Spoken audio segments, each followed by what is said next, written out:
Glória a Deus, cumprimento os irmãos com a paz do Senhor. Amém. Hoje tivemos aqui na nossa região um probleminha de energia elétrica e a nossa igreja está no escuro. Então, nós estamos aqui para dar continuidade no nosso estudo que se chama Chamados para Fora. Por isso que você está aqui vendo toda essa produção da nossa live. Você está vendo aí um fundo bonito, com um vaso sendo trabalhado pelo oleiro, né? E hoje é o tema da nossa mensagem, vaso santificado para honra. Amém? Vaso santificado para honra. Irmãos, esse estudo que nós estamos fazendo, que leva o título Chamados para Fora, tem sido um estudo extremamente importante para obreiros, para homens, mulheres, jovens, idosos, todo aquele que entende um chamado de Deus, né? Entende que para servir a Deus nós precisamos ser moldados pelo Senhor. Então esse estudo Chamados para Fora está sendo muito importante para que a gente possa compreender fundamentos essenciais para o que a gente possa servir ao Senhor como obreiros da casa de Deus, né? Então, a semana passada nós falamos sobre o preço do chamado. Fizemos ali um estudo sobre Ezequiel, né? E foi assim de tirar o ar, né? De tirar o fôlego quando Deus trouxe ali para Ezequiel algumas ordens que foram extremamente difíceis, né? Para serem executadas, mas que o profeta ele executou de todo o coração, de toda a alma. Amém? Glória a Deus, estamos aqui na igreja, então se os irmãos quiserem até interagir, nós estamos aqui na live, mas você pode também interagir, você pode também falar conosco. Nós estamos aqui em algumas poucas pessoas, mas tenho certeza que Deus vai falar conosco. Amém? Então feche seus olhos, vamos fazer uma oração, vamos pedir para que o Espírito Santo nos dê a graça para poder falar e meditar na palavra do Senhor. Pai querido, Pai amado, nós te agradecemos, Senhor, Pai amado, por essa rica oportunidade que o Senhor nos concede de podermos, Senhor, nos reunir, Senhor, diante da Tua palavra, diante, Senhor, Pai amado, da Tua presença, Senhor. Pai querido, eu quero te pedir, Espírito Santo, que o Senhor venha trazendo a inspiração para as nossas vidas, que o Senhor venha, Senhor, trazendo graça, que o Senhor venha trazendo cura para as nossas almas, que o Senhor possa falar conosco, Senhor, de maneira, Senhor, extraordinária. Que o Senhor venha com a tua unção, que o Senhor venha, Senhor, com poder e grande glória. Pai querido, eu quero entregar a Ti, Senhor, este momento de estudo, este momento de ensino, para os nossos irmãos que estão assistindo pela live, que possam receber de Ti a Tua graça e o Teu poder. Espírito Santo, toma o Teu lugar, Senhor. Toma, Senhor, a Tua posição. Inspira-nos, Senhor. Fala conosco, fala com a Tua igreja. A igreja é Tua, Senhor. A palavra é Tua. Nós somos apenas vasos, Senhor, diante da Tua presença. Por isso eu te peço, Senhor, faça a Tua obra. É o que eu te peço nesta noite. E que todo inimigo do Evangelho caia por terra. Toda obra maligna bata em retirada. Em nome do Senhor Jesus Cristo. E que a Tua palavra, Senhor, vá e produza o resultado pela qual está sendo mandada, em nome de Jesus. Amém. E graças a Deus. Amém? Glória a Deus. Então nós estamos aqui, vamos iniciar a nossa leitura base, o nosso texto base, em 2 Timóteo, segunda carta de Paulo a Timóteo, no capítulo 2, e nós vamos ler aqui o versículo 20 e 21. 2 Timóteo, capítulo 2, versículo 20 e 21. Diz assim a palavra do Senhor. Ora, numa grande casa, não somente há vasos de ouro e de prata, mas também de pau e de barro, uns para honra e outros, porém, para desonra. De sorte que se alguém se purificar dessas coisas, será vaso para a honra, santificado e idôneo para uso do Senhor e preparado para toda a boa obra. Amém? Glória a Jesus. Pastor, por que você não começou lá em Jeremias, quando fala da casa do oleiro, quando Deus ele chama o profeta e diz, desce a casa do oleiro. Nós vamos falar sobre ele daqui a pouquinho. Mas o desejo de nós iniciarmos esse texto do Novo Testamento, isso nos traz uma familiaridade maior em relação à igreja do Senhor. Em relação a como devemos aplicar essa ideia e esse conceito de vaso, né? Porque nós somos pentecostais e nós gostamos dessa expressão, né? Quando Deus enche o vaso, né? Deixa o vaso dar lugar, né? Vaso cheio, aleluia.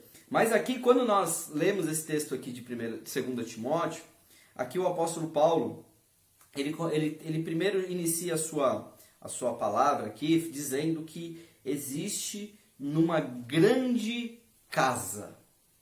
Aqui já começa a nossa meditação acerca do que nós precisamos entender como vaso, né? Numa grande casa. O que é essa casa, né, irmão? Será que nós temos alguma dúvida? Não tem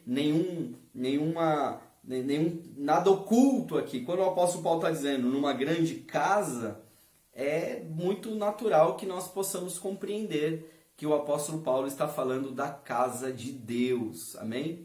Numa grande casa. Então, uma grande casa, nós precisamos compreender que nós não estamos falando aqui de uma casa tão somente, de uma casa de oração, de uma igreja local. Nós poderíamos compreender essa grande casa como a igreja invisível do Senhor, como a grande casa de Deus.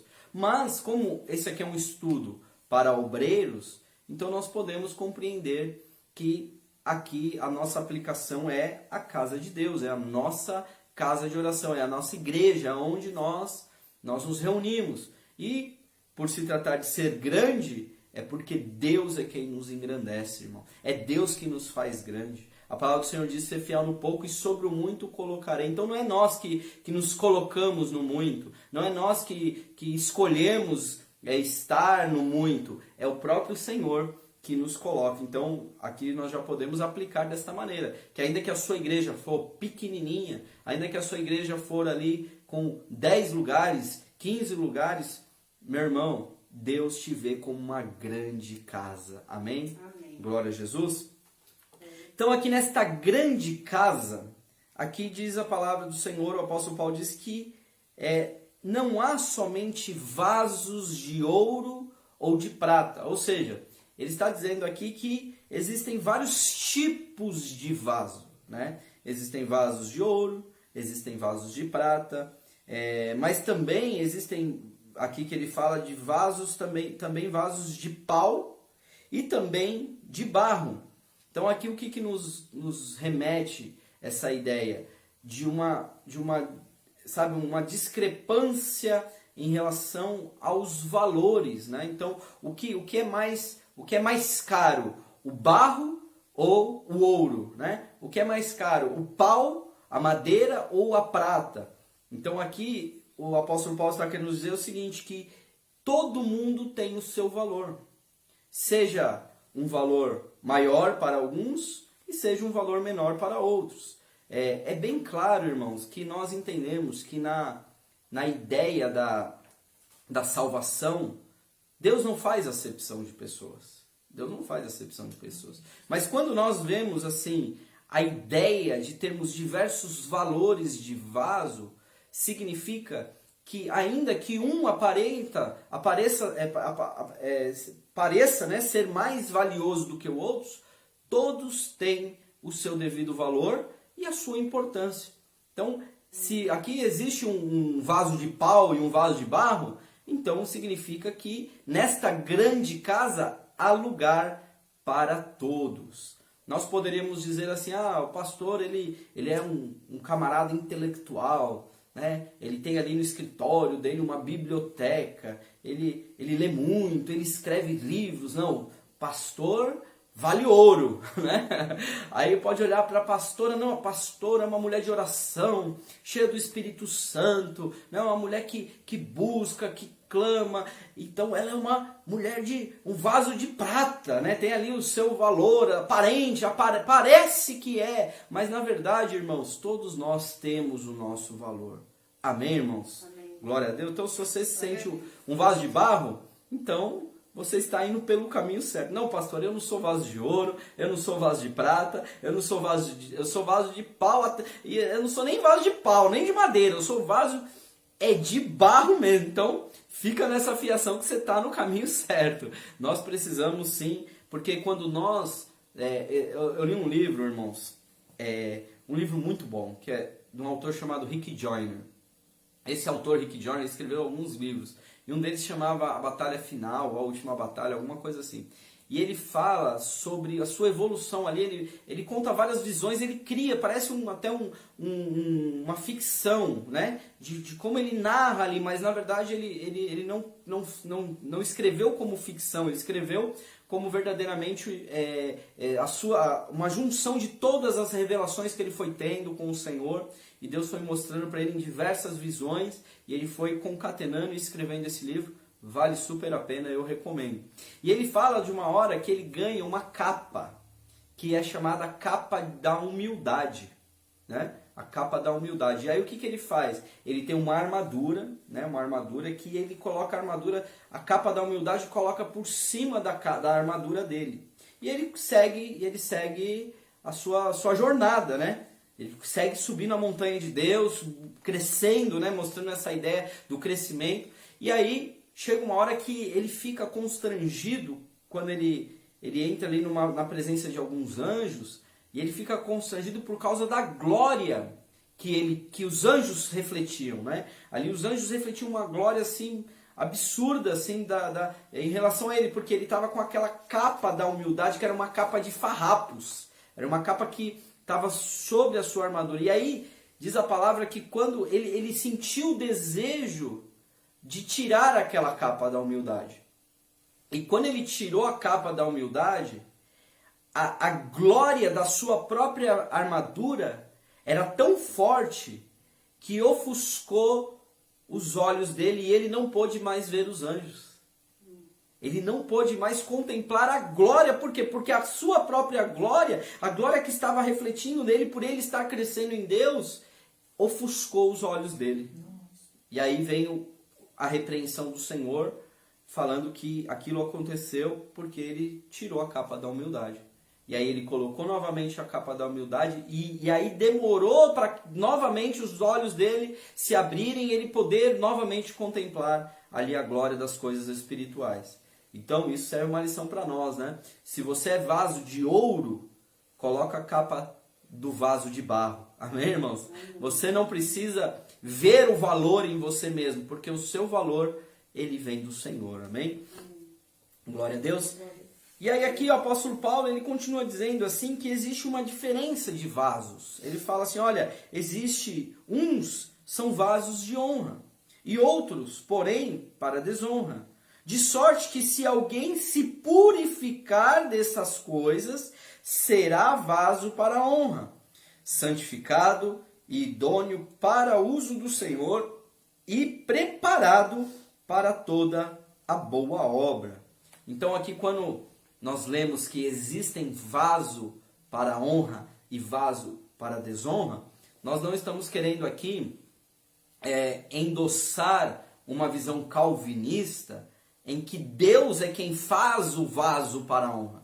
Que na ideia calvinista, Deus determinou a dupla predestinação. Os calvinistas entendem que Deus predestinou, ele elegeu alguns para o céu, né, alguns para serem salvos, e outros muitos para serem condenados, para irem para o inferno.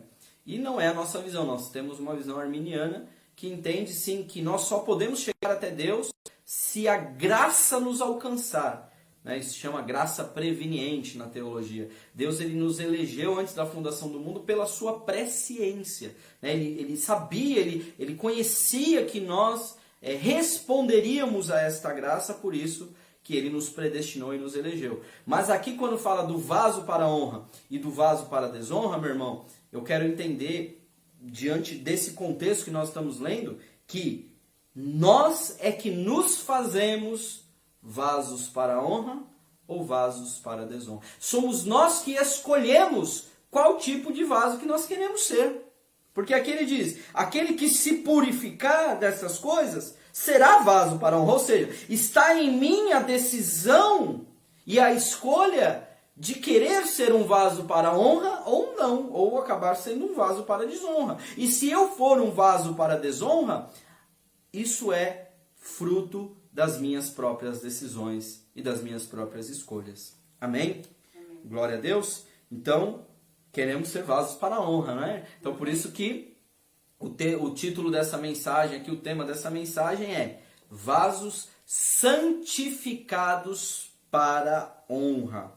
E aí, se nós nos purificarmos, ele está dizendo aqui, seremos vasos de honra, vasos para honra, santificados e idôneos para uso do Senhor e preparados para toda a boa obra. Então, isso significa, irmãos, que ser vaso só tem um fundamento para ser um vaso.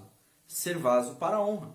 E para ser um vaso para a honra, eu preciso me purificar e poder ser santificado para toda a boa obra do Senhor. Para ser usado, preparado para toda a boa obra que o Senhor tem na minha vida e na sua vida. Amém, irmãos? Amém. Glória a Jesus. Então vamos lá. Agora vamos falar um pouquinho aqui do Jeremias. Vamos lá para o Jeremias 18, versículo 6, que diz assim a palavra do Senhor. Aqui, irmãos, nessa visão aqui do Jeremias, nós temos aqui que entender um outro ponto de vista. Por quê? Vamos ler o texto primeiro. Ele diz assim, Jeremias capítulo 18, versículo 6.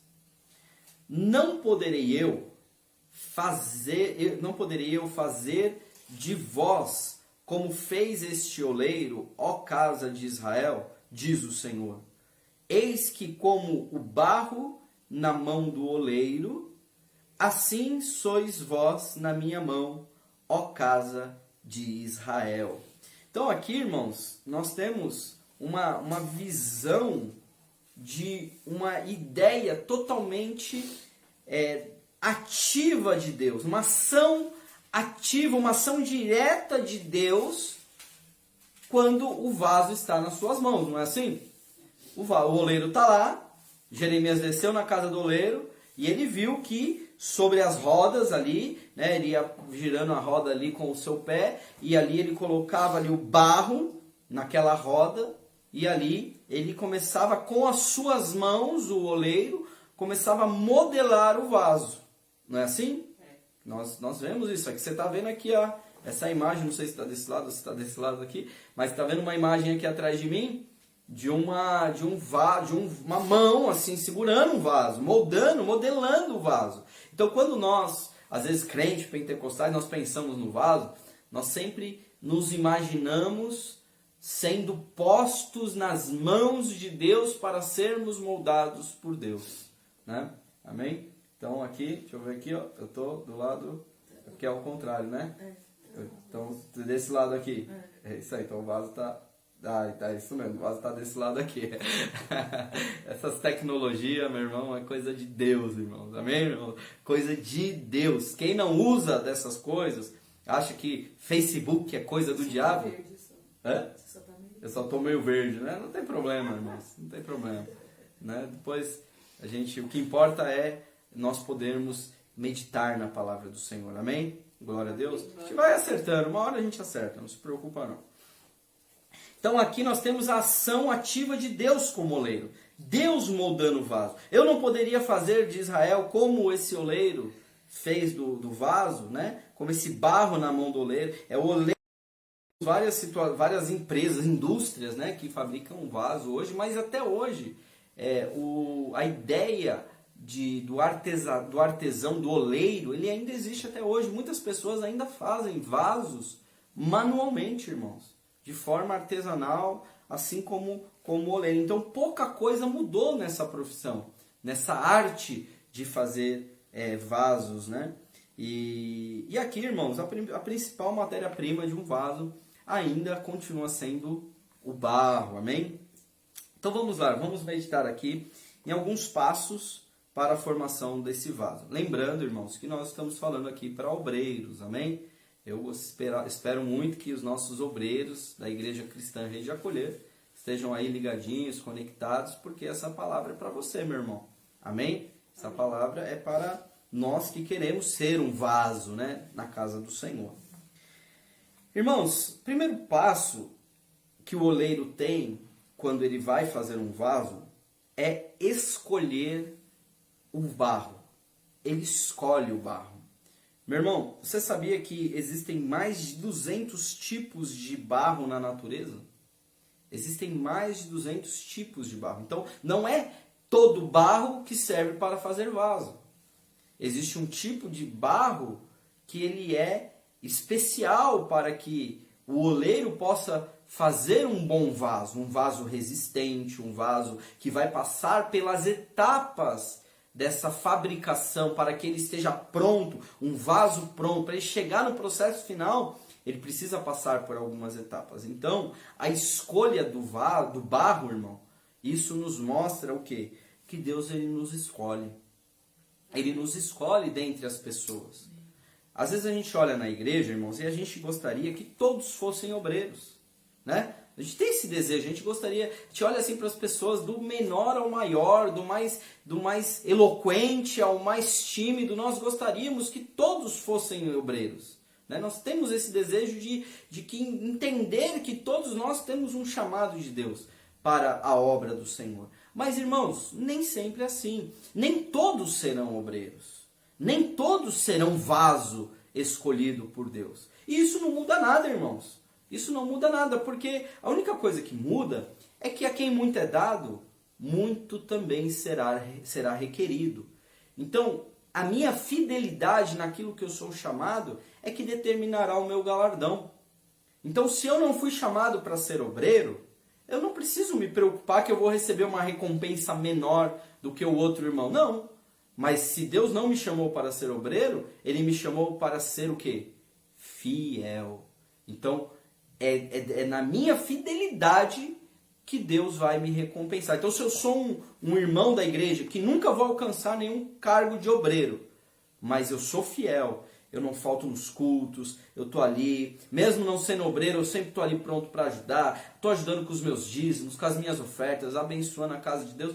Se eu for fiel, tudo isso será revertido em galardão na minha vida. Amém, irmãos? Amém. Então, a fidelidade é que importa. Então, se você ainda não sabe que se você foi chamado ou não para ser obreiro, não se preocupa. Seja fiel naquilo que lhe for colocado nas suas mãos, vai e faça. Talvez você nunca vai ser um pastor, talvez você nunca vai ser um evangelista, talvez você nunca vai ser um diácono, mas tenha certeza que tem espaço para todo mundo para trabalhar na obra do Senhor. Amém? Glória a Deus. Você é vaso mesmo sem ser, ter um PR na sua frente. Amém, irmãos? Todos nós podemos servir a Deus com aquilo que nos foi entregue. Então seja fiel. Tipos de barro. Deus vai encontrar em nós o barro certo para fazer os seus vasos. Depois, irmãos, a próxima etapa, depois que o oleiro separa o barro, né? Ele vai lá, ele tira da lama ali do rio, seja de onde for, ele pega aquele barro. Então ele inicia um processo, irmãos, de amassar o barro. Por que é necessário amassar o barro? Porque quando você pega assim, o barro, você não consegue ver o que está dentro do barro, né? Você só vê a parte superior, você só vê a parte externa, na verdade. Você vê o barro, se você jogar uma aguinha assim, você até vai falar, nossa, como o barro tá lisinho, né? Tá puro, tá perfeito para fazer o vaso. Mas se eu pegar aquele barro direto da natureza e jogar na roda para começar a fazer o vaso, certamente começarão a aparecer pedras, impurezas, coisas que eu não estava vendo a olho nu. Então nós não podemos ver a aparência. Uma pessoa, quando ela é chamada para a obra de Deus, ele não é a aparência, irmão. Não é porque você fala bem, não é porque você, sabe, faz coisas externas que Deus te escolheu. Não é isso, irmão. Não é assim que funciona. Aqui, o oleiro, ele começa o quê? A amassar o barro. E ele começa a amassar o barro. E conforme ele vai amassando, começa a aparecer, às vezes, um galinho, um pedacinho de madeira, que ele vai lá e ele tira fora. Aí começa a aparecer ali uma pedrinha, né? Algumas pedras ali, ele começa a tirar, e começa a tirar a sujeira. Então, irmãos, muitas pessoas acabam querendo já, na sua ansiedade, né? Acabou de se converter e já quer, sabe, fazer acontecer, ser obreiro, já quer crescer. Irmãos, tudo tem um tempo determinado para todas as coisas. Então, por isso que nós não podemos pular essas etapas. Porque se até a Bíblia fala acerca, até para o próprio Timóteo que nós lemos, o apóstolo Paulo fala assim, não impõe as mãos precipitadamente para consagrar ao Senhor. Ou seja, nós não podemos consagrar um obreiro, levantar um obreiro na casa do Senhor de qualquer maneira, irmão. Simplesmente pela ansiedade, da necessidade de ter que fazer. Né? Nós somos pastores jovens, nós estamos iniciando o nosso ministério e nós cometemos sim algumas situações que talvez poderiam ser evitadas, né? Nós poderíamos hoje nós estamos um pouquinho mais amadurecidos, então eu gostaria que você que me ouve, que é obreiro, que está aqui na Igreja Rede Acolher, se preparando para assumir um ministério, talvez você está já sendo separado para obreiro, espere o tempo de Deus, sabe? Deixa o Senhor te amassar, deixa o Senhor amassar do seu coração para que saia as pedras, para que saia as sujeiras, para que você não entre na guerra de qualquer maneira, irmãos. Porque quando nós entramos na guerra, irmãos, não tem volta. Aquele que lança a mão do arado não pode olhar para trás. Né? Então se você, sabe, não, Senhor, eu tenho um chamado, eu vou, sabe, saiba que existe um preço a pagar, sabe que existe uma guerra travada que vai se levantar, porque agora você se decidiu, mas por isso que existem as etapas. Deus ele vai amassar. E a gente às vezes já fica já como pentecostais que somos, né? Já imagina o oleiro amassando o barro, tipo, espremendo, né? Fazendo ali né? As provas, as provações, as lutas. Meu irmão, você entenda como Deus colocar no seu coração. Saiba de uma coisa, é uma etapa importante das nossas vidas, amém? Glória a Deus. Amém. Glória a Deus. Aí depois, irmãos, existe o processo de modelagem. Depois que o barro é amassado, aí entra a modelagem. O oleiro, ele começa a modelar o vaso de dentro para fora. Ele começa ali com a sua mão, ele coloca a mão no vaso e ali com a roda que vai girando aquele barro, ele sobe, fica uma montanha, né? E aí o oleiro ele coloca o dedo em cima do vaso e vai abrindo ele vai modelando de dentro para fora, não é de fora para dentro, é de dentro para fora, que aí ele começa a pegar a sua forma, a sua modelagem. Isso nos fala do que? Do discipulado, irmãos. Não adianta você querer ser obreiro da casa do Senhor sem antes passar pelo processo de modelagem, pelo processo de discipulado, de aprendizado. Às vezes a gente vê, irmãos, alguns obreiros que já estão experimentados.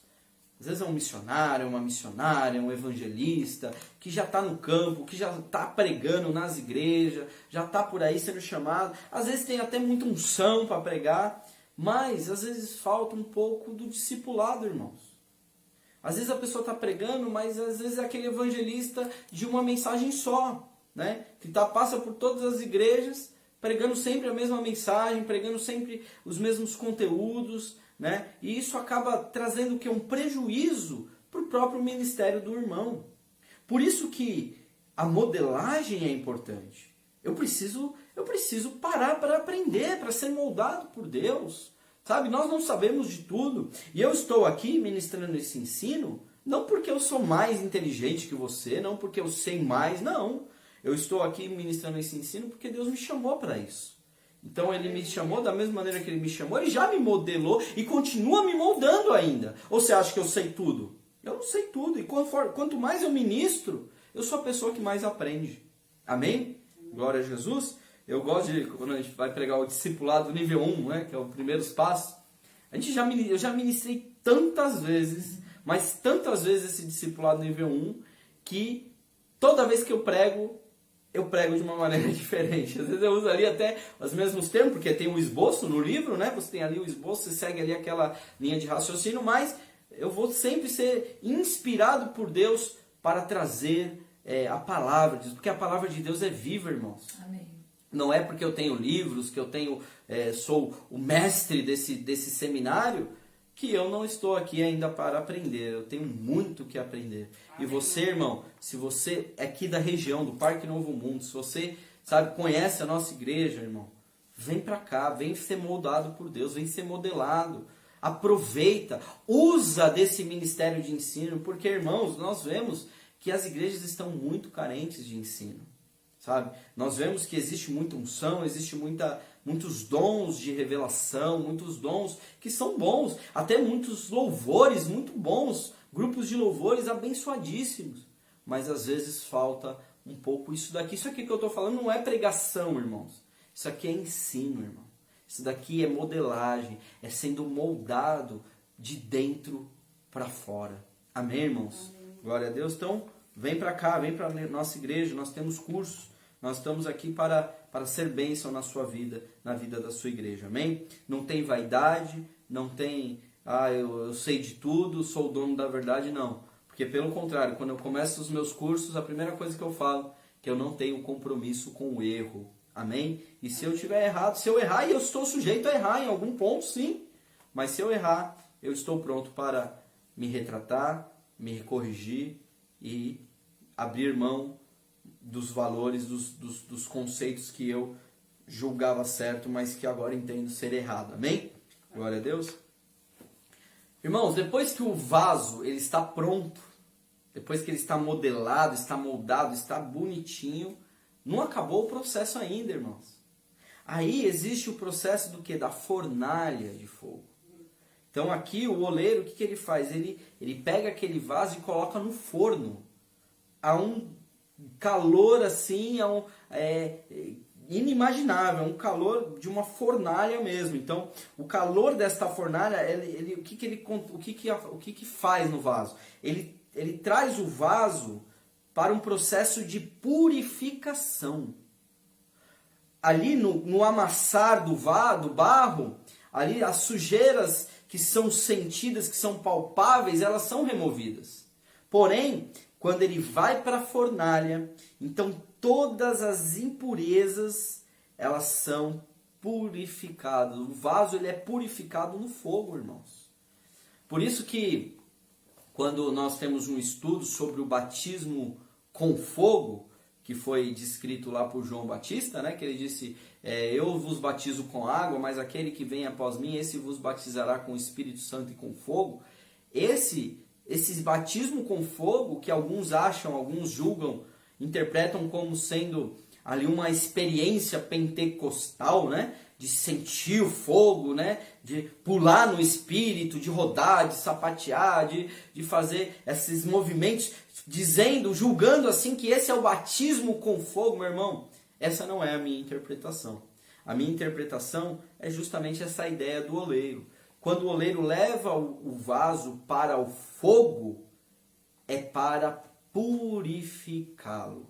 Então, para mim, o batismo com fogo é o batismo da purificação. Meu irmão, depois que Deus te moldar, te modelar com a palavra, sabe o que vai acontecer? Você vai passar por alguns processos de dor, de angústia, de sofrimento. Por quê? Porque isso faz parte do processo de purificação. Isso faz parte do processo, sabe? O fogo ele deixa o vaso mais resistente, irmãos. Porque, sabe aquela pessoa, sabe? É duro dizer isso, mas a gente ainda tem isso no nosso meio. Muitos crentes ainda são muito frágeis, irmãos. Tem muito vaso nas igrejas que são muito sensíveis. Sabe, se o pastor não deu a paz do Senhor, a pessoa já se chateia. Sabe, às vezes falou alguma coisa, tô chateado. Sabe, irmão?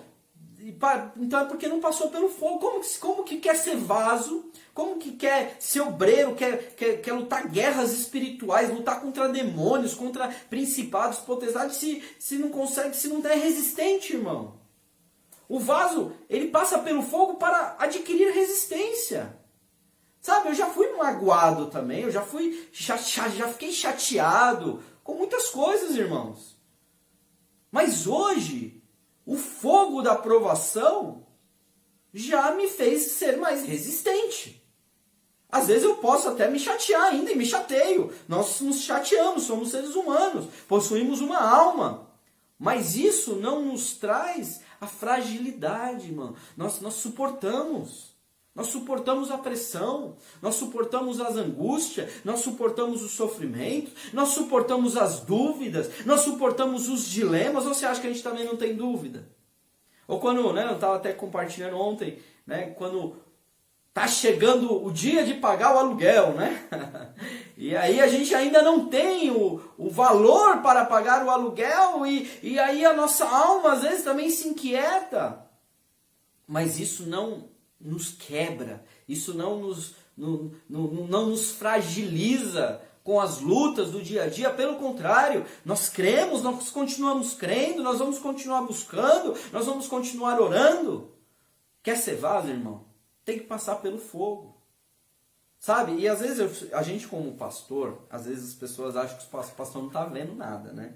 Acho que o pastor está sempre, né, alheio, né, ao que está acontecendo na igreja. Mas, irmão, o pastor ele está vendo, irmãos. O pastor não é o juiz do seu ministério, não é isso. O pastor não é aquele que vai determinar a sua posição como obreiro na igreja. Quem vai determinar isso é Deus. E o pastor ele tem esse feeling de reconhecer isso. Porém, nós como pastores, nós temos essa observância. Como que eu posso levantar um obreiro na igreja se ele ainda é frágil? Se ainda você não pode, sabe, às vezes falar uma palavra dura, às vezes você não pode repreender, você tem medo, porque, por exemplo, eu não vou falar com um recém-convertido de maneira áspera. Eu não posso fazer isso. Se eu falar isso, ele não está pronto, ele não está preparado para receber uma bronca, né? Agora, um obreiro, irmãos, um vaso que já passou pelo fogo, às vezes ele recebe uma exortação, ele recebe uma bronca e ainda ele está lá. Pastor, tá bom, eu vou melhorar, eu vou prestar mais atenção, eu vou mudar. Por quê? Porque ele já passou pelo fogo. Como você quer ser obreiro da igreja se você ainda tem um coração sensível? Tem fragilidade de emoções, né?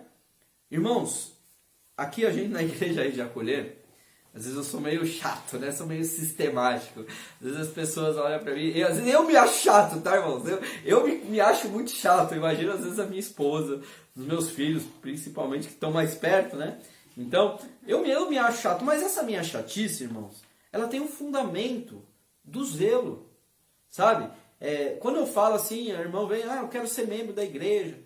Aí a gente fica assim, não, irmão, você quer ser membro, mas você orou a Deus está falando com você, né? Você tem certeza, né? É isso mesmo que você quer. Por quê? Porque é uma etapa importante da vida de um crente.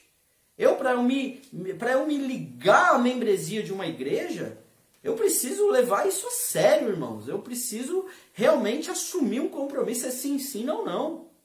E aí quando a gente, às vezes, chama as pessoas para essa responsabilidade, fala assim, tem certeza? Porque essa é a primeira etapa do fogo ali, sabe? De tipo, colocar o primeiro, sentir qual que é o nível de decisão dessa pessoa. Porque, irmãos, na igreja nós sabemos, eu estou falando aqui para obreiros, nós sabemos, irmãos, que na igreja existe uma rotatividade grande de pessoas, né? As pessoas entram, saem, e isso é normal que aconteça. Isso vai acontecer. Só que, quando uma pessoa que é um candidato a obreiro, é uma pessoa que, sabe, entende o chamado, a pessoa chega e fala, pastor, estamos juntos, pastor, vamos fazer, eu estou aqui, eu quero ser membro da igreja, eu quero servir a Deus, foi Deus, e às vezes a gente ouve isso dos irmãos, né? Hoje, às vezes, eu já ouvi isso, aqui na igreja Rede Acolher, a pessoa chegar e falar, foi Deus que me trouxe para cá. Tem certeza? Tenho. Aí depois a pessoa vai embora. Ué, mas não foi Deus que trouxe? Mas agora Deus mudou de ideia? Então, é nisso que a gente começa a avaliar. Então, a pessoa que já passou por essa situação, aí depois às vezes volta, fala, pastor, voltei. Amém, glória a Deus, voltou, né? Que bom que você voltou. Mas a visão que eu tenho em relação àquele candidato a obreiro já é diferente. Eu já não vou, talvez, depositar toda ali a confiança de uma pessoa frágil, que de repente saiu da igreja, daqui a pouco volta, daqui a pouco sai de novo, depois volta, depois sai de novo. Então, isso depõe contra a própria pessoa. Ah, pastor, mas eu tenho a carteirinha, eu já sou obreiro, eu já sou presbítero. Tá aqui a minha carteirinha. Não importa, irmão. Se você é obreiro de carteirinha, é aquilo que eu falo. Que bom. O seu chamado é seu, irmão. Deus te chamou para uma boa obra. E a chamada que Deus tem na sua vida é para a sua vida toda. O meu chamado não está relacionado eternamente à Igreja Rei de Acolher. Hoje eu estou servindo a Deus na Igreja Rei de Acolher, mas amanhã eu posso estar em outro lugar, eu posso estar em outra situação, não sei. É Deus que manda no meu ministério, foi Ele que me chamou.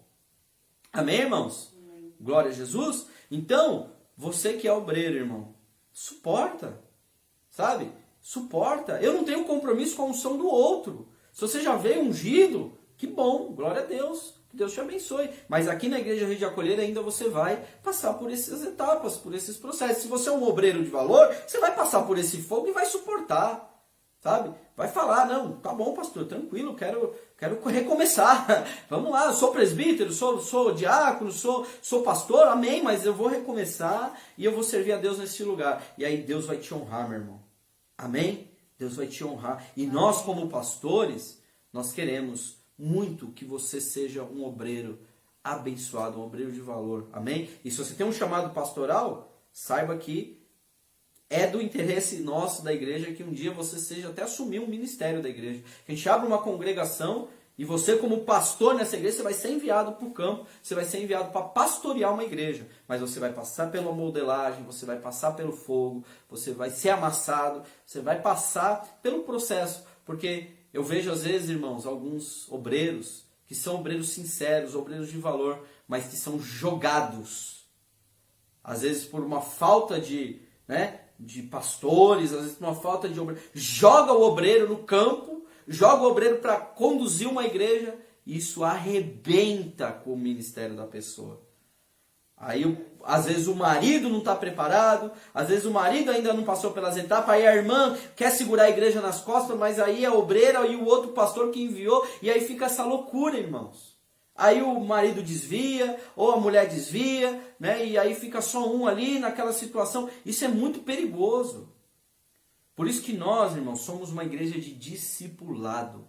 E você entenda isso, irmão, como sendo algo de Deus para a igreja, como um corpo, não pela igreja Rei de Acolher. Por isso que eu estou dizendo, se você é pastor de uma igreja, sabe, você tem deficiência de ensino, sabe, na sua igreja, você não tem essa base.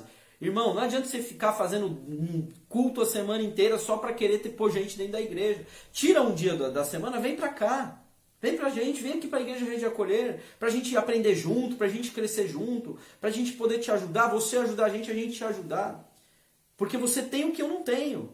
Só que o que eu tenho, eu quero, sabe, abençoar a vida das igrejas. Eu quero ser bênção no Parque Novo Mundo, eu quero ser bênção em outras igrejas. Não tem vaidade, irmão. Tem ministério, tem chamado. Você tem um chamado que é diferente do meu, irmão. Então vem, me serve com o seu chamado, que eu preciso de você. Se você tem o dom de cura, vem aqui orar por mim, irmão, porque eu tenho diabetes, eu preciso me livrar desse negócio. Eu dependo de você vir orar por mim. Mas se você tem falta de ensino na sua igreja, vem aqui e nos leve para te ajudar, porque Deus nos chamou para isso. Amém, irmãos? Amém. Glória a Deus. Aleluia. Então o fogo, ele deixa o vaso resistente. Mas aqui não é ainda a essência da nossa pregação hoje. Porque lá no que nós lemos, vamos ler mais uma vez. Olha o que diz lá no 2 Timóteo. Tudo isso tem aqui nesse livro, amém, irmãos? Você pode adquirir graças a Deus. Deus nos deu aqui uma possibilidade, uma editora, amém? Para que nós pudéssemos publicar esses livros. Então hoje é muito simples. Se você quiser comprar esse livro, ele custa R$30, direto pela editora. Você entra no link lá, chama Wyclep Editora. Só se colocar lá, Wyclep, acho que a pastora vai colocar aí nos comentários. Mas pôr lá Wyclep que você vai ser levado para essa loja. Também tem na Amazon, só que na Amazon é um pouquinho mais caro, né? Porque a Amazon já pega ali uma gordurinha a mais. Então compra pela WeClap, fale conosco. Todos os livros estão hoje disponíveis para você comprar. E tudo aqui, os nossos livros eles são em formatos de esboço, irmãos. Tá vendo? Então aqui, ó, tem aqui os tópicos, os versículos. Isso daqui é para quê? É para que Deus te use. Isso aqui não é livro de teologia. Isso daqui é ferramenta para pregador. Amém, irmãos? Glória a Deus. Então adquira os nossos livros. 2 Timóteo, capítulo 2, versículo 20, eu vou ler de novo. Ora, numa grande casa, não há somente vasos de ouro, de prata, mas também de pau e de barro, uns para honra, outros para desonra. De sorte que se alguém se purificar destas coisas, será vaso para honra. Então, irmãos, a ênfase dessa nossa mensagem aqui, dessa nossa conversa, é a purificação do vaso. Então é vaso santificado para a honra. Amém? Glória a Deus. Porque, irmãos, no processo do vaso, da formação do vaso, parece um processo muito, muito passivo, né? Parece que você se rende ao oleiro e o oleiro é que te molda, né? Mas aqui, quando nós vemos o que o apóstolo Paulo está dizendo, ele está dizendo que a finalidade de cada vaso vai depender de uma atitude minha e sua. Amém? Glória a Deus.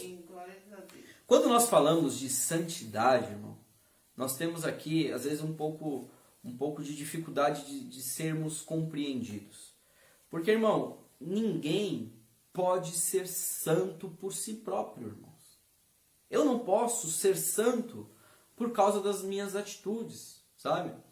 Né? Esses dias eu ouvi num rádio, tem um programa na Musical FM que chama Crescendo na Fé. Então é um programa que as pessoas ligam, né, e fazem perguntas assim aleatórias, perguntas para o pastor lá, o pastor César Cavalcante.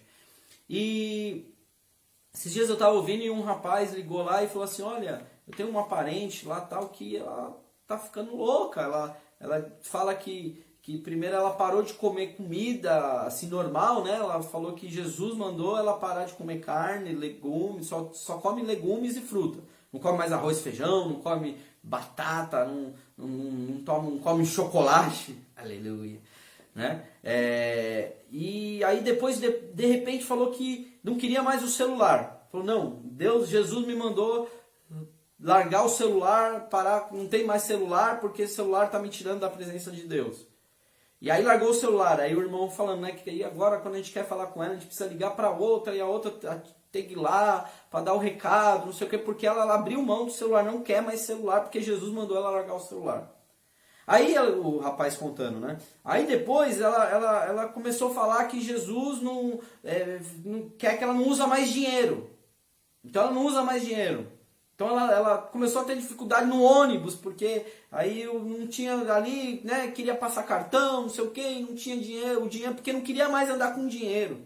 Começou a falar que a máscara por causa da pandemia, né, os usos da máscara era a marca da besta, né, a vacina era o 666 da besta, não sei o que, não sei o que. Então, aí o que o pastor falou? Falou assim, irmão, a sua parente, ela está se desconectando da realidade. Ela está se desconectando da realidade. Então, na cabeça dela, todo esse comportamento refletia uma santidade. Refletia uma santificação para ela. Ela achava que se ela largasse o celular, ela ia ser mais santa. Só que, irmãos, não é esse o propósito. Não é esse o significado. Porque a santidade, ela não é um processo. A santidade é um estado. Então, quando eu falo de santidade, eu até falei isso esses dias no culto, a diferença entre santidade e santificação. Santidade é um estado. E a santificação é um processo. Então, nós somos santos, é um estado do ser. Nós somos santos. Por que nós somos santos?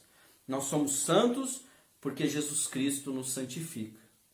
Nós somos santos porque diante de Deus, o sangue de Jesus nos purifica de todo pecado. Então, a santidade é um estado do crente. Eu sou santo, não pelo meu mérito, não pela minha capacidade de ser santo, mas Por causa da santidade que Deus derramou sobre mim.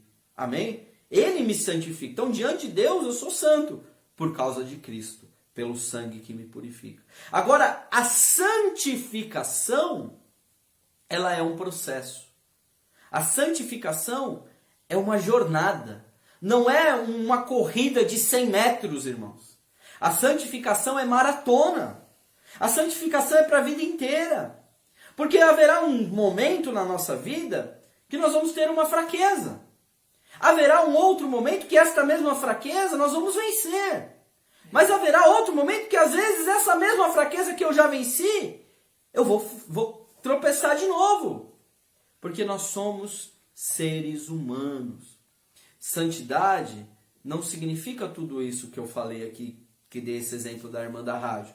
Santificação é um estado de consciência. Eu preciso me conscientizar. O que é santidade? O que é santificação? A palavra santidade, irmãos, ela vem do hebraico que significa Kodesh.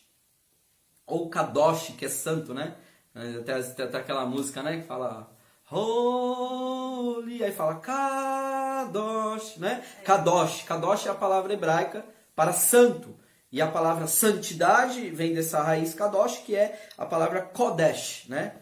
Kodesh, que significa santidade, sacralidade, posto à parte, separado. Então, a ideia da santificação e da santidade dentro de mim, separando essas duas coisas, que eu sou santo, que é um estado da minha posição em Cristo, e que a santificação é um processo do meu dia a dia, do meu cristianismo. Então eu tenho que ter uma consciência de separação. Então a maior ideia, né, a ideia mais adequada que eu tenho que ter sobre santificação é a consciência que eu sou separado, que eu não faço mais parte do mundo do pecado. Então, se você vai em alguém do mundo, a pessoa vai ter N coisas que ela faz que para ela não considera pecado, né? Nós estamos ali num momento da sociedade muito difícil, né? Em que o casamento entre pessoas do mesmo sexo, a ideologia de gênero que os políticos estão querendo colocar nas escolas, né? Existe uma luta para colocar a ideologia de gênero nas escolas. O que é a ideologia de gênero? É dizer para as nossas crianças que não existe homem e mulher, que cada um pode escolher o que quer ser, né? Então você pode escolher o que você quer ser. Então imagina as nossas crianças que têm uma educação cristã, uma educação de família, recebendo numa escola pública uma doutrina dizendo que ela pode ser o que ela quer ser. Então isso é a ideologia de gênero que está querendo ser imposta, né? Então nós estamos vendo um período difícil, né, da história, né? O nosso país já legalizou o casamento entre pessoas do mesmo sexo. Existe uma grande luta para a legalização das drogas, né? Então ali já existe uma pena branda para um usuário de droga. Então o usuário que é pego ali pela polícia ali com uma maconha ali, ele é tido como usuário, toma ali umas exortações e manda para casa, né? Porque não tem a quantidade certa para poder, né, ser considerado ali tráfico de droga. Então, enfim, existe uma flexibilidade muito grande na punição de coisas desse tipo. E aí, o que as pessoas entendem, irmão? Que o que importa é ser feliz, o que importa é que o pecado não está... não existe pecado se eu não fizer um mal para o outro, né? Então a pessoa que usa droga, ela fala assim, mas eu não estou fazendo mal para ninguém, né? Eu trabalho, eu vou lá, compro lá meus negocinhos, aleluia. Eu compro lá, tem uma raquete por aí, se quiser matar os pernilongos. Ele vai lá, fumo minha maconhinha, tal, tranquilo, não faço mal para ninguém. Isso não é pecado. O que tem de pecado nisso, né? Então as pessoas têm essa ideia de que o pecado está em fazer o mal para o outro. Mas quando na verdade o pecado, irmão, significa errar o alvo. A palavra pecado é hamartia, que significa errar o alvo. Então, para você errar o alvo, você precisa entender qual é o alvo, né? Você precisa primeiro saber qual é o alvo. E qual que é o alvo? O alvo é a vontade de Deus. Eu preciso saber qual é a vontade de Deus para minha vida, para que eu possa viver a vontade de Deus. E quando eu executo a vontade de Deus, eu acerto o alvo. Quando eu erro o alvo, é quando o quê? Eu sei a vontade de Deus e eu faço ao contrário daquilo que eu sei que é a vontade de Deus. Então o pecado não tem a ver tão somente com o próximo. O pecado é uma ofensa contra a vontade de Deus. Qual é a vontade de Deus para a minha vida? Quando eu vou contra a vontade de Deus, então eu erro o alvo. Então você, irmão, que é obreiro e às vezes está aí me ouvindo, dizendo assim, não, pastor, mas eu nunca vou ser obreiro. Eu não tenho jeito para pregar, para orar, para ministrar, para cantar, para evangelizar. Não tenho. Meu negócio é ficar no banco mesmo. Talvez você esteja falando isso aí no seu coração. Meu negócio é ficar no banco. Mas se Deus tem um propósito na sua vida para você fazer coisas diferentes do que isso que você está pensando, e você, pela sua vontade, está entendendo a vontade de Deus para a sua vida e mesmo assim não está respondendo, você está em pecado. Amém, irmãos? E aí você vai estar em pecado, o pecado traz consigo a morte, e a morte é o esfriamento da fé, a morte ela é o afastamento de você para com Deus. Então, quanto mais nós pecarmos, mas nós nos afastamos de Deus. Não é que Deus se afasta de nós, é nós que nos afastamos de Deus. Então, o processo de purificação, essa santidade, significa uma consciência de separação. Então, eu sou de Deus, então eu quero fazer a vontade de Deus. Essa consciência é que vai me ajudar a vencer o pecado. Amém? Além de coisas morais, né?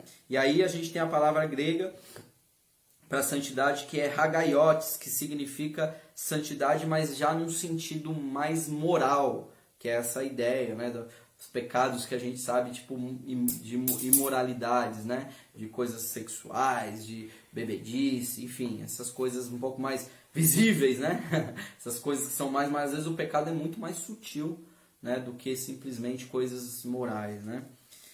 Amém, irmãos? Amém. Glória a Deus. Então, primeiro esse significado da santidade.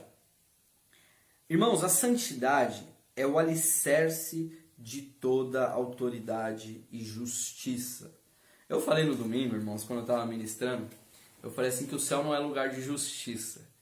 Mas quando eu falei isso, irmão, eu gostaria que você me compreendesse, tá, irmãos?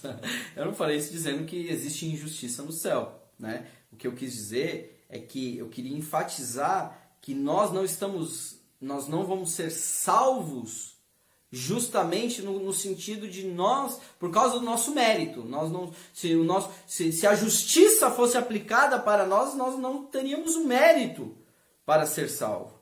Amém, irmãos? Mas a justiça, Deus é o Deus de justiça, irmão. Deus é o Deus justo. Ele é o justo juiz. Jesus Cristo justo. Eu até citei, né, esse versículo, né? Se nós digo isso, né, o apóstolo João escrevendo. Digo isso para que não peques. Mas se pecardes, teis um advogado junto ao Pai, Jesus Cristo, o justo. O justo. A justiça, irmão, é a base, é o alicerce. Olha que interessante aqui, ó. Salmos 47, versículo 8, a palavra do Senhor diz assim, ó: Deus reina sobre todos os gentios, Deus se assenta sobre o trono da sua santidade. Olha que interessante, o trono de Deus é chamado como trono da santidade. A santidade de Deus traz a justiça sendo executada em Cristo, irmãos.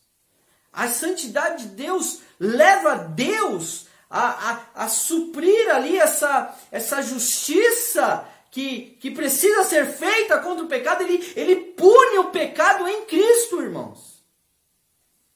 Nós somos pecadores, irmãos. Sabe, nós somos pecadores. E o trono de Deus é a santidade.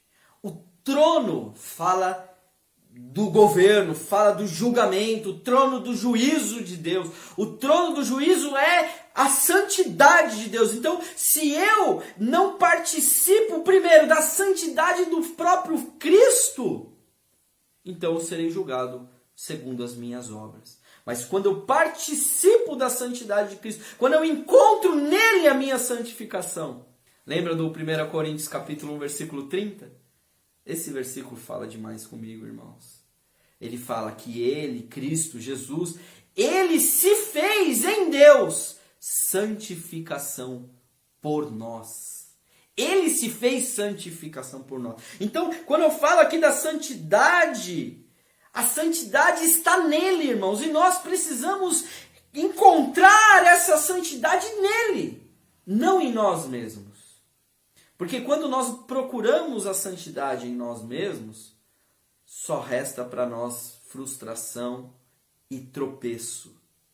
Quando nós queremos o próprio apóstolo Paulo disse isso, irmãos. O apóstolo Paulo ele disse: o bem que quero fazer não faço, mas o mal que eu não quero fazer, esse eu acabo fazendo. Miserável homem que sou. O apóstolo Paulo ele fala: o mal que habita em mim, o pecado que habita em mim me leva para a morte.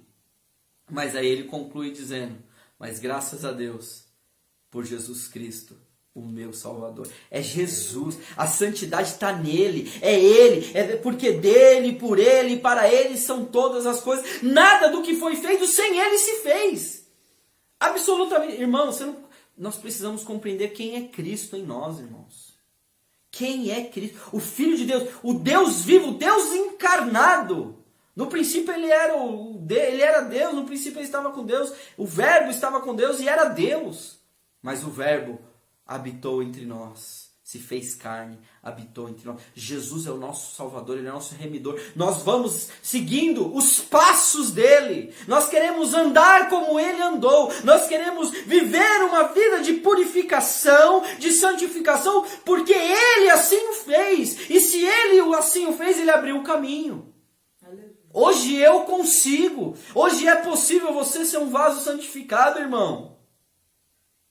Não por causa da sua própria justiça, mas por causa da justiça dele. Amém? Glória a Deus. Então, a santidade é o trono da justiça, né? O trono Deus se assenta sobre o trono de santidade. Em Efésios capítulo 4, versículo 24, a palavra do Senhor diz assim: e vos revistais do novo homem, que segundo Deus é criado em verdadeira justiça e santidade.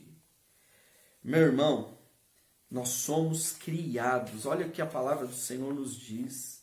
Que esse novo homem, essa nova natureza, na verdade,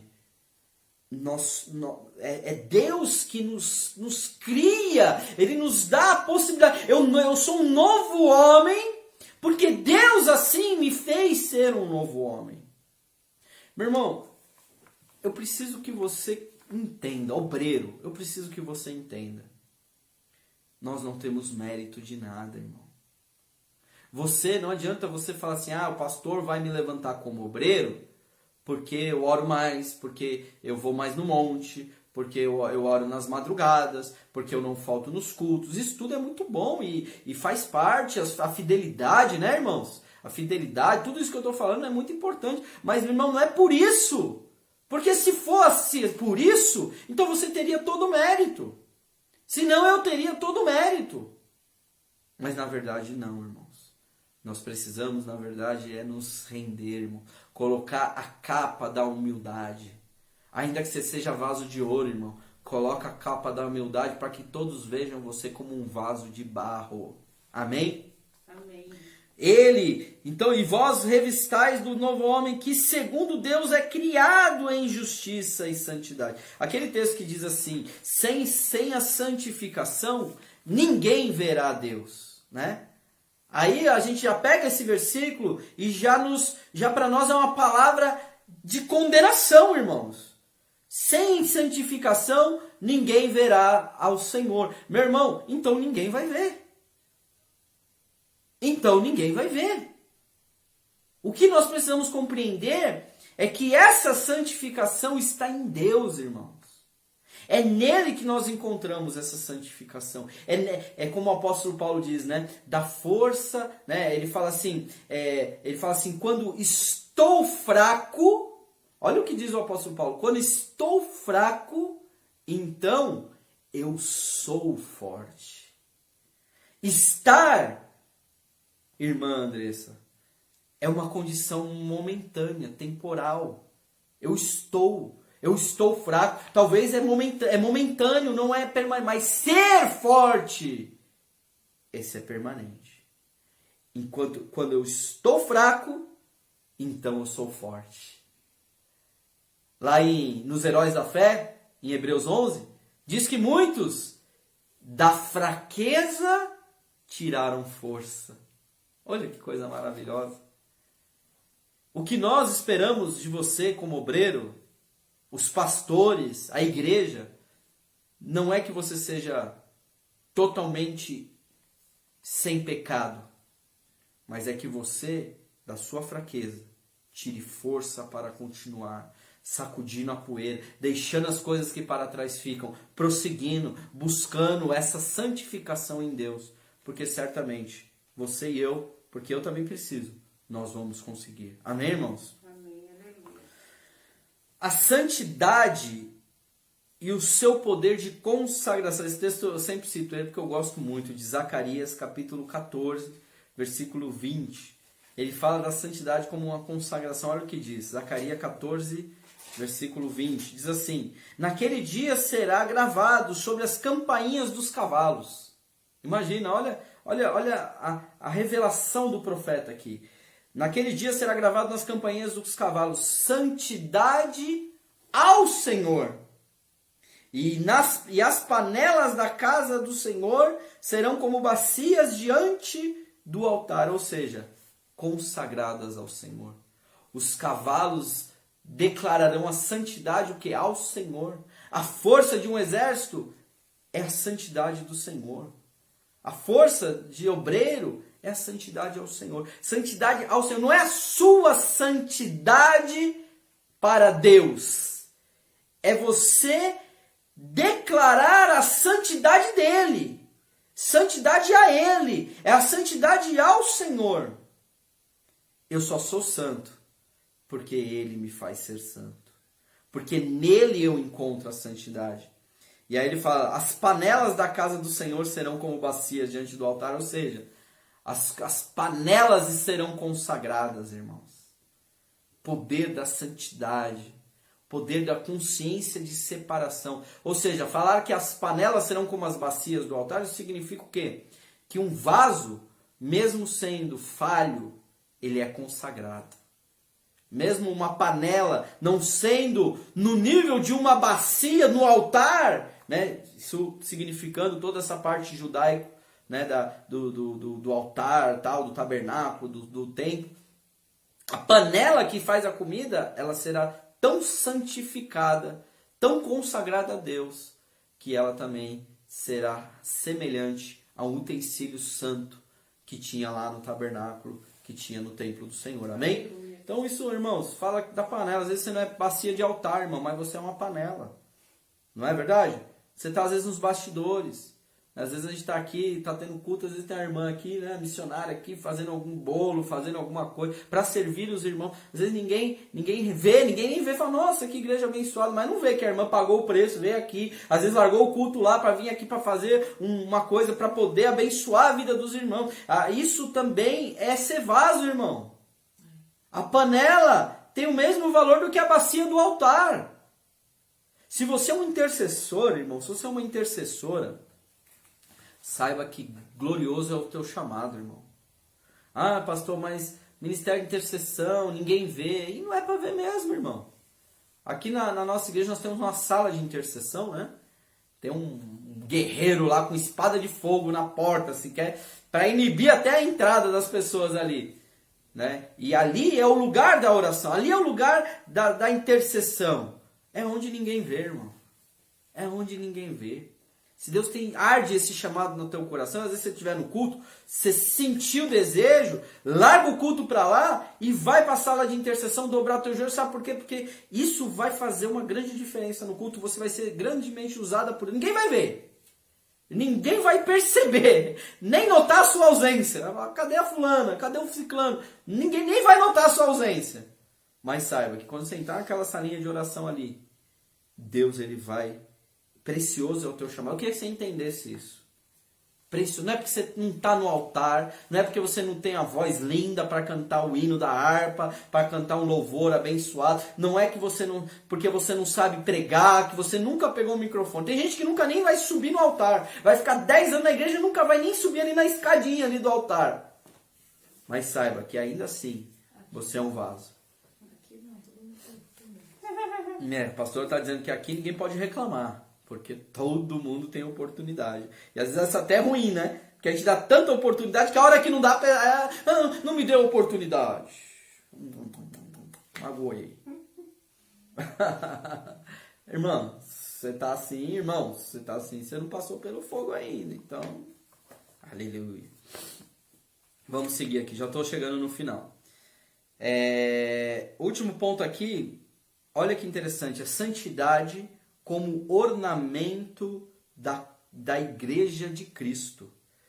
Salmo 93, versículo 5, aqui na minha tradução NVI, diz assim, ó: os teus mandamentos permanecem firmes e fiéis.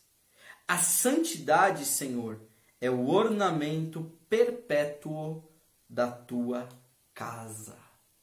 A santidade de Deus sobre a igreja é como uma joia preciosa, é um ornamento, é a beleza da igreja. Quando tem uma igreja temente, uma igreja santa, uma igreja que...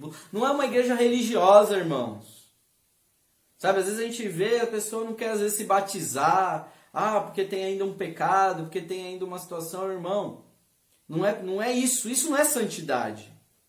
A santidade é a consciência de separação. Vaso santificado para a honra é o vaso que tem consciência de quem ele é em Cristo. Amém, irmãos? Amém. Glória a Deus. Você percebe que com essa leitura sobre santificação, a coisa fica mais fácil? Porque não depende de você e não depende de mim, irmãos. Depende dele. E ele se fez santificação por nós.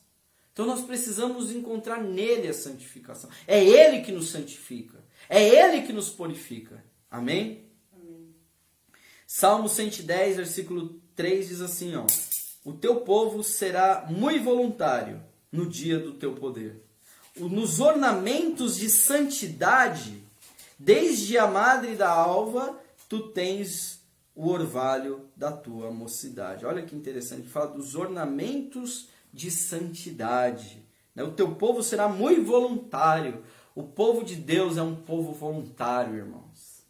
Sabe, eu creio num dia que a gente vai ter uma prosperidade muito grande nas nossas vidas, na nossa igreja, no nosso ministério.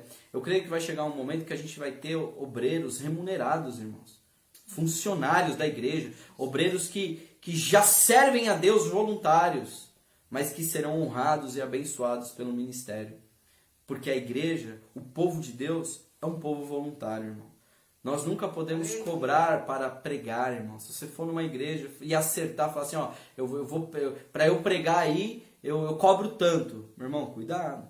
Né? Eu não estou falando de você fazer um seminário, de você fazer um curso, né? Porque isso também faz parte do processo, né? Que nem nós estamos até cogitando isso, de fazer um curso pago, né? De ir nas igrejas e ali oferecer o nosso curso de maneira paga. Não, o valor não é caro, não é um valor simbólico, mas é um valor. Então não é pecado isso também, mas o que eu estou querendo dizer é o seguinte, que o coração voluntário, ele é o que vai fazer a diferença na minha vida e na sua vida. Amém? Glória a Deus. Ornamentos de santidade. Existe uma palavra hebraica, que é a palavra hadar, que significa ornamento, esplendor. E aí a gente falou do vaso santificado para a honra, não é? Hadar significa honra e majestade. Amém? Amém. Glória a Deus. Glória a Deus. Efésios capítulo 1, versículo 4. Pode entrar, pastor Edinho. Senta aí, se achegue. Vai ficar aí escondido atrás da porta. Nós estamos fazendo a live aqui, tem toda essa produção hoje, mas estamos aqui na igreja e isso é uma bênção para nós, amém, irmãos? Já estou terminando. Efésios capítulo 1, versículo 4 diz assim: porque Deus nos escolheu nele, olha o que diz a palavra, Deus nos escolheu nele, antes da criação do mundo, para sermos santos e irrepreensíveis em sua presença. Então Deus, ele nos escolheu, irmãos, para sermos santos e irrepreensíveis na presença do Senhor. Amém, irmãos? Glória a Deus. Glória a Deus. Eu acabei perdendo aqui, deixa eu ver se tem um versículo aqui. Não, eu acabei perdendo aqui um versículo que eu queria marcar, eu não marquei, mas vamos terminar aqui. Ó. Santificação é uma atitude constante e progressiva, iniciando na conversão, como eu tenho dito, e deve prosseguir adiante do tempo em toda a nossa vida. A santificação é um processo de toda a nossa vida. Aí ele diz assim, ó, para que 1 Tessalonicenses 3,13, que diz assim, ó, para confirmar os vossos corações, para que sejais irrepreensíveis em santidade diante do nosso Deus e Pai na vinda do nosso Senhor Jesus Cristo. Pega ali para mim uma Bíblia, por gentileza. Eu queria ler esse texto, não vou poder deixar de ler. Eu preciso até anotar depois aqui no nosso livro, esse texto que eu quero achar aqui de Efésios. Abre aí para mim, pastor, Efésios. Acho que é capítulo 4, eu preciso dar uma olhadinha aí no final do capítulo 4, eu acho. Também vou citar aqui Hebreus 12, 14, que diz, segui a paz com todos e a santificação, sem o qual ninguém verá o Senhor. Deixa eu pegar aqui. Ó, Efésios capítulo 4, deixa eu ver aqui se eu acho.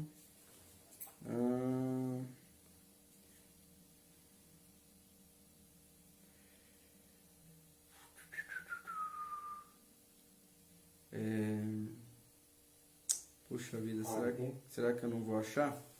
É aquele texto que fala que todo poder é para o Senhor, que somos vasos de barro, para que todo poder seja do Senhor e não de nós.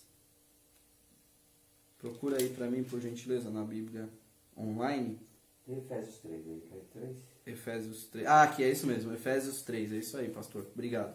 Efésios 3, versículo 20. Ele diz assim, ó. Ora, cadê? Não é esse não, pastor. Não. Bom, eu vou citar ele então de cabeça só, não estou lembrando aqui a referência, depois eu pego direitinho a referência. Mas diz assim, irmãos, na verdade, ó, pra gente finalizar. 2 Coríntios 4, 7. Lê pra mim. Temos, porém, esse texto Isso. 2 Coríntios? 4, 7. 2 Coríntios 4, 7. Para que a excelência do poder de Deus e não da nossa parte. É isso aí. 4, 7. Sabia que era 4, eu só errei o livro, né? Eu falei Efésios, mas é 2 Coríntios, isso. Antes de fazer essa leitura, eu queria só finalizar aqui dizendo o seguinte, irmãos. Nosso tema é vaso santificado para a honra. Irmãos, o que o vaso tem, o que tem dentro do vaso, não é o que mais importa. Porque nós encontramos, por exemplo, o vaso na mão de Rebeca, pastor Edinho, quando foi ao encontro de Eliezer, ele cheio de água, ele trouxe refrigério e vida para Eliezer e todos os seus animais e toda a sua comitiva. O vaso na mão daquela mulher pecadora diante de Jesus estava cheio de alabastro. Quando se quebra aos pés do Senhor, levou um perfume suave, um perfume que foi sentido por toda aquela casa. O vaso do tabernáculo e da arca da aliança, ele cheio do maná de Deus, do pão vivo que desceu do céu. Ele traz um símbolo de sermos vasos cheios da palavra diante de Deus. Vaso dentro da arca vazio, sem maná, não serve para nada, irmão. Então, às vezes você é um vaso que é um adorador, então você é a mulher do vaso de alabastro, ali a sua adoração inala o perfume suave de Cristo. Ali você talvez é o vaso nas mãos da Rebeca, que traz a água do refrigério. Você é alguém ali que é um conselheiro, um pastor, que tem uma palavra que sabe, acalenta os corações, refrigera a alma das pessoas. Sabe, às vezes você é o vaso da arca que está ali para, sabe, cheio da palavra, do pão vivo que desceu do céu. Mas não importa o que você carrega. Você pode ser até aquela mulher, daquela viúva de Sarepta, que foi uma fonte inesgotável de azeite. Às vezes o vaso quer ser só vaso de azeite, né, pastor Edil? Quer ser do manto, é vaso, né? Quer dar lugar, né? Você pode ser até um vaso que nem na mão da viúva. Foi uma fonte inesgotável de azeite, irmão. Não cessou o azeite. Mas não importa o que está dentro de você. O que importa é quem você é. E aqui eu concluo com esse texto que a pastora achou aqui, ó. Temos, porém, 2 Coríntios capítulo 4, versículo 7. Este tesouro, tudo isso que eu acabei de dizer é um tesouro. Temos, porém, este tesouro em vaso de barro. Em vaso de barro. Para que a excelência do poder seja de Deus e não de nós. Então, meu irmão, de tudo que foi dito, nós estamos aqui falando para obreiros, de tudo que foi dito, seja um vaso separado, um vaso de honra nas mãos do Senhor. Amém? Amém. Glória a Deus, mas nunca se esqueça, seja sempre um vaso de barro, para que a excelência do poder seja dele, em nome de Jesus. Amém? Amém. Glória a Deus. Glória a Deus. Vamos fazer uma oração e vamos finalizar. Espero que essa live essa palavra possa ter encontrado morada no seu coração, que você possa ter sido agora abençoado com essa ministração, uma ministração tão simples, tão gostosa, né? tão fluida, né? Falar sobre o vaso. Irmão, para ser obreiro, nós estamos falando sobre um estudo para obreiros. Para ser obreiro precisa ser vaso de honra, amém? Glória a Deus. Feche seus olhos, vamos orar. Senhor, nosso Deus, nosso Pai, nós te agradecemos, Senhor, por esta palavra. Que esta palavra encontre morada em nossos corações, que possamos, Senhor, sair daqui hoje abençoados, que cada um que pôde ouvir esta live, que possa ter recebido de Ti, Senhor, toda a palavra do bom conselho de Deus, que sejamos vasos santificados para a honra, e que toda essa santidade, essa purificação venha sobre nós e nos ajude a vencer o pecado, a vencer a nós mesmos, a vencer as nossas limitações, a vencer os nossos dilemas, Pai amado, e poder ser um instrumento poderoso nas Tuas mãos. Senhor, é o que eu te peço, Senhor, e te agradeço. Em nome do Pai, do Filho e do Espírito Santo. Amém. E graças a Deus, Deus te abençoe. Venha para a nossa igreja, venha nos visitar. Temos culto segunda-feira, tarde da bênção, às 15 horas. A terça-feira temos o círculo de oração às 19h30. Quarta-feira, hoje, culto de ensino. Estamos nesse tema, né? nesse livro aqui, nesse propósito, chamados para fora. Depois, nós temos na quinta-feira, estamos fazendo um curso, um seminário bíblico, Querix, Obras Mortas. Estamos fazendo um estudo sobre o pecado, um estudo sobre as obras mortas. Amém, irmãos? Nesta semana, amanhã, nós vamos falar sobre pecados sexuais. Amém? Glória a Deus. Você tem problema nessa área sexual? Então, não perca esse ensinamento que vai ser libertador para a sua vida. Amém? Na sexta-feira temos o Evangelho puro e simples, palavra de Deus, de maneira simples, de maneira abençoada, cheia da unção, cheia da graça, cheia do poder de Deus. E domingo nós temos o culto da família às 10 horas da manhã. Tá bom? Você é nosso convidado. Entre aí na nossa página do Facebook, seja aí um seguidor da nossa página.